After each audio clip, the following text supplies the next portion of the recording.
রাসূলুল্লাহ সাল্লাল্লাহু আলাইহি ওয়াসাল্লাম। ভাইয়ের আমার, আসুন এই জন্য আল্লাহর ভয় তার অন্তরে থাকতে হবে। কোন ব্যক্তি যদি মুমিন হয়ে আল্লাহর প্রিয় বান্দা হয়ে কবরে যাইতে চায়, এক নম্বরের গুণ হলো তার অন্তরে আল্লাহর ভয় থাকতে হবে। আল্লাহর ভয় যদি অন্তরে থাকে, আল্লাহর সাথে নাফরমানি করবে না, সুদ খাবে না, ঘুষ খাবে না, অন্যায় অনাচার করবে না। আযান দিলে মুমিন বান্দা মসজিদে যায়, গ্রহণ যায় কিনা? যায়। কেন? তার কলিজার মধ্যে আল্লাহর ভয় আছে। যার অন্তরে আল্লাহর ভয় আছে, নিজে 5 ওয়াক্ত নামাজ পড়ে। 5 ওয়াক্ত নামাজ হলো আল্লাহর বিধান। আযান দেওয়ার পরে যদি কোনো ব্যক্তি রাস্তাঘাটে হাঁটা, রেস্টুরেন্টের মধ্যে সময় কাটায়, আড্ডা দেওয়া, সিনেমা খায়, যদি তার সময় নষ্ট করে, এতে প্রমাণ হয়ে যায় আখিরাতের ভয়, আল্লাহর ভয় তার অন্তরে নাই। যার কারণে নামাজে আসতে রাজি না। যার অন্তরের মধ্যে আল্লাহর ভয় অন্তরে আছে, ওই ব্যক্তি আযান দিলে ঘরে বসে থাকতে পারে না, রাস্তাঘাটে আড্ডা দিতে পারে না, হোটেল রেস্তোরাঁয় সময় কাটাইতে পারে না। নজর হন ঠিক না? একজন মুমিন বান্দা, একজন মুমিন বান্দা আযান দেওয়ার সাথে সাথে অস্থির হয়ে যায়। কেননা তার অন্তরে পরকালের চিন্তা আছে, পরকালের ডর ভয় আছে। কঠিন কিয়ামতের ময়দানে আকরামুল হাকিম আল্লাহ রাব্বুল আলামিনের দরবারে জীবনের হিসাব দিতে হবে। এই কারণে মুমিন বান্দা আযান দেওয়ার সাথে সাথে তার কলিজার মধ্যে ভূমিকম্প সৃষ্টি হয়ে যায়। ঠিক না? ঠিক না? কেন? পরকালের চিন্তা তার অন্তরে আছে, যেরকম আছে না? হ্যাঁ, আমার এই জন্য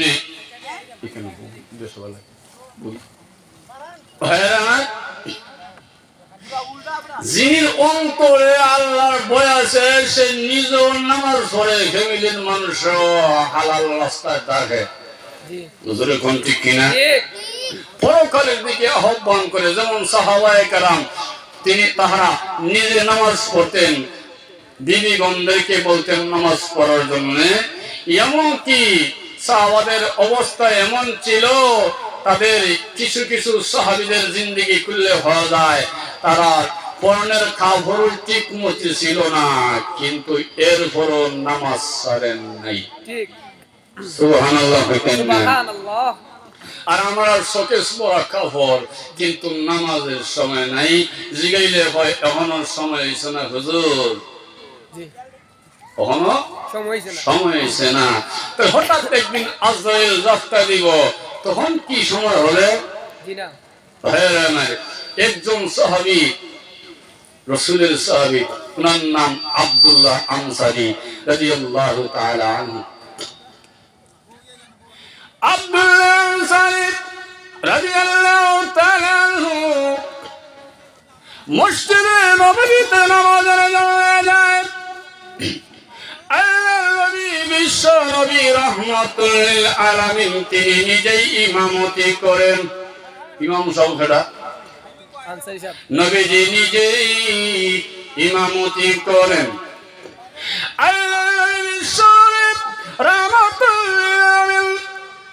নামাজ পড়ার সালাম যখন ফিরায়, আসসালামু আলাইকুম ওয়া রাহমাতুল্লাহ, আসসালামু আলাইকুম ওয়া রাহমাতুল্লাহ, বান্দিকে সালাম ফিরানোর সাথে সাথে আব্দুল্লাহ আনসারী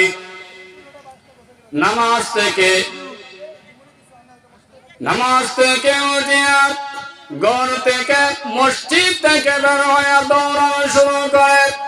বাড়ির দিকে দৌড়া যায়। সময় কামের মধ্যে সমালোচনা শুরু হয়ে গেছে।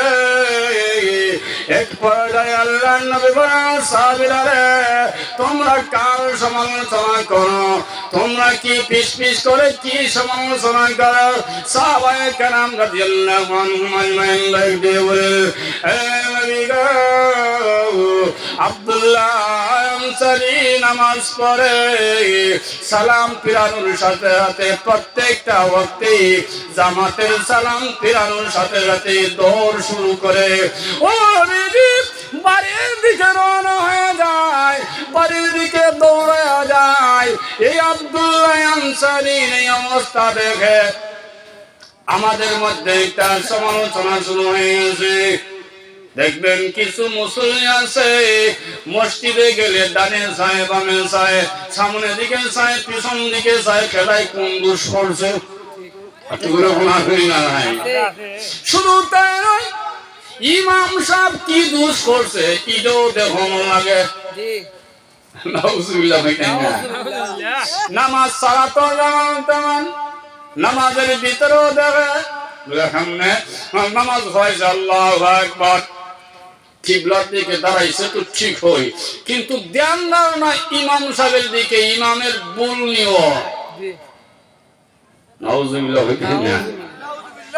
এখন নামাজও তাইকা যদি কেউ ইমামের ভুল ধরাত লাগে, কি বলেন এর ইমান এর কি বলেন নামাজ আছে রসা তুলে গেছে, এইটার নামাজ লইয়া জান্নাত যাওয়া হবে না। এই জন্য সাহাবায়ে কেরামের এটা দোষ ছিল না, সাহাবারা তারও একজন মানুষ, তারও ছিলেন মানুষ জাতি, কিন্তু দেখা গেল একটা মানুষ যদি বারবার একটা জিনিস অভ্যস্ত হয়ে যায়, কিছু সংখ্যক মানুষের চৌক নজরও ভরে নিন ভরে না। আব্দুল্লাহ আনসারী এই দৃশ্যগুলো সাহাবায়ে কেরামের মধ্যে সকলের চোখে যখন পড়ে গেছে, সকলে এইটা নিয়ে আলোচনা করে, কেউ সমালোচনা করে। আল্লাহর নবী ডাক দিয়ে বলেন, সাহাবীরা কি হয়েছে, তোমরা কি সমালোচনা করো? সাহাবীরা ইয়া রাসূলুল্লাহ ইয়া হাবিবাল্লাহ, আপনার আব্দুল্লাহ আনসারী সালাম ফিরানোর পরে দৌড়ায়া বাড়িতে যায়, প্রত্যেকটা ওয়াক্তে দৌড় শুরু করে। আল্লাহর নবী বলেন, সাহাবীরা তোমরা সমালোচনা করিও না, কারণ সমালোচনা একটা খারাপ জিনিস, সমালোচনা করলে পাপ হয়, আল্লাহ তার আমল নামায় গুনাহ দেন। নাউযুবিল্লাহ বললেন না, নাউযুবিল্লাহ। একজনের সমালোচনা করলে আলোচনা করেন, সমালোচনা জায়েজ নয়। মানুষের প্রশংসা করতে পারেন, কিন্তু কেউ দোষ নিয়া গীবত করেন, এটা আপনার আমলনামায় গুনাহ পাপ লেখা হয়। এই কারণে সাহাবায়ে কেরামকে আল্লাহর নবী বলেন, রাসালিরা আমার আব্দুল্লাহ আনসারী সমালোচনা তোমরা করিও না গো, আমার আব্দুল্লাহ আনসারী কেন দৌড়ায় আমি নবীজি বুঝবো। নবী বিশ্ব নবী রাহমাতুল্লাহ আব্দুল্লাহ আনসারীর বাড়ির দিকে কোন এক ওয়াক্তে নামাজের পরে দৌড়ানো শুরু করলেন আব্দুল্লাহ আনসারী। আল্লাহর নবী পিছে পিছে যায়, যাইয়া আব্দুল্লাহ আনসারীর বাড়ির সামনে যখন দাঁড়ায়, দরজার সামনে দাঁড়ায় আব্দুল্লাহ আনসারীকে আল্লাহর নবী ডাক দিয়ে বলেন, আব্দুল্লাহ আনসারী রে, ও আব্দুল্লাহ আনসারী, একবার নয় দুইবার নয় তিনবার ডাক দিয়েছেন।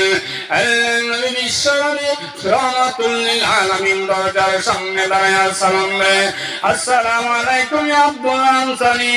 আব্দুল্লাহ আনসারীকে একইভাবে আব্দুল্লাহ আনসারী সালামের জবাব দেয় না, একবার নয় দুইবার নয় তিনবার সালাম দিয়েছেন। তিনবার সালাম দেওয়ার পরে চতুর্থবার সময় আব্দুল্লাহ আনসারী রাদিয়াল্লাহু তাআলা আনহু দরজাটা খুলে আল্লাহর নবীর সামনে আইসা সালাম দেয়, আসসালাতু ওয়াসসালামু আলাইকা ইয়া রাসূলুল্লাহ, আসসালাতু ওয়াসসালামু আলাইকা ইয়া হাবিবাল্লাহ। নবী গো,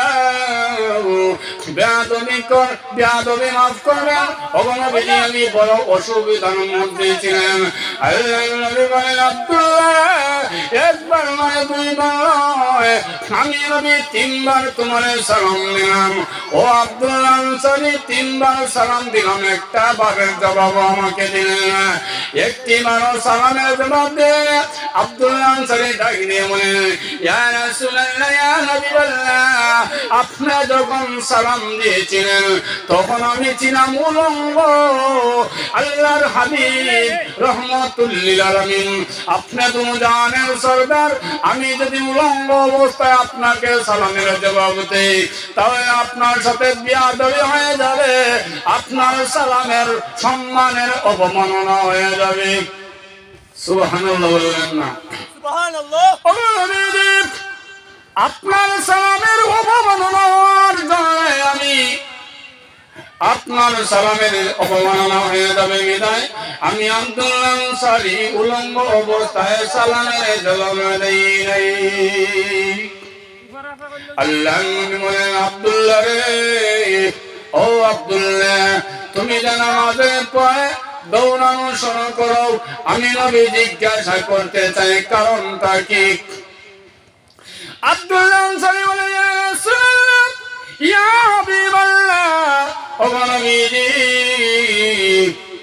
আমার ঘরে একটি মাত্র নামাজের কাপড়, এই কাপড় ছাড়া দ্বিতীয় কোনো কাপড় নাই। মসজিদে নববীতে যখন আযান হয়, নামাজের সময় যখন হয়, তখন আমি আমার ঘরের ভিতরে একটা গর্ত করে গেছি। একটা কাপড় দিয়ে আমরা স্বামী স্ত্রী বদল করে করে আমরা নামাজ পড়ি। আমি যখন মসজিদে যাই, আমার বিবির পরম থেকে গায়ে থেকে শরীরের কাপড়টা উলঙ্গ করে আমি ওই মাটির গর্তের মধ্যে তারে রেখে যাই। আর আমি যখন আবার সালাম শেষ হয়, কি জানি ওয়াক্ত শেষ যদি হয়ে যায়, এই ওয়াক্ত শেষ হয়ে যাবে তার ডর ভয়ে সময় মতো হাজিরা দেওয়ার জন্য আমি আমার বিবিকে নামাজ পড়ানো যায় দৌড়াই আমি আমার ঘরের মধ্যে চলে আসি। এই কারণে আমি দৌড়ে আসি। আল্লাহ নবী বিশ্বনবী রাহমাতুল লিল আলামিন, আল্লাহ নবীর চোখের পানি টলটল করে পড়ে। আল্লাহ নবী ডাক দিয়ে বলেন, আব্দুল্লাহ আনসারী রে, তোর নামাজ মহান আল্লাহর দরবারে নাজাতের উসিলা হিসাবে কবুল হয়ে গেছে। সুবহানাল্লাহ। ও আব্দুল্লাহ আনসারী, তোমার নামাজ আল্লাহর দরবারে কবুল হয়ে গেছে।